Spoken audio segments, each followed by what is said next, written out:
Marge accidentally cuts off Homer's finger while cutting the cake. She immediately wraps Homer's wound with a bandage, but turns her head and realizes that the finger is missing. Homer realizes that the dog is eating his finger.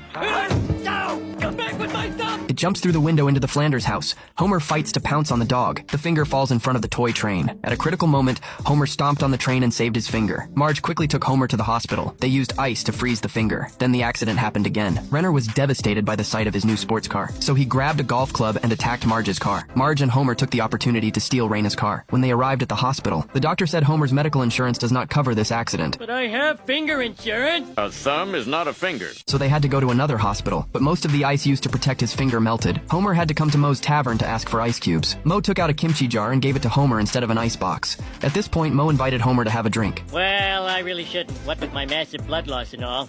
Although I do like the occasional beer. Homer had already forgotten the most important thing. By the time he came to his senses, he was rushing out of there with the jar in his arms. But Marge had already left the area. He tried to take a cab to the hospital, but since he didn't have a thumb, no driver would stop. Then a driver with a broken finger picked him up. He kindly accompanied Homer to the hospital, but there was a fire at the hospital. Unfortunately, the car was stolen. Homer had no choice but to walk to the next hospital. He found that his fingers had already died. Just as Homer was about to throw it away, a robot flew up next to him. This led Homer to the science exhibition. His finger was successfully stitched together.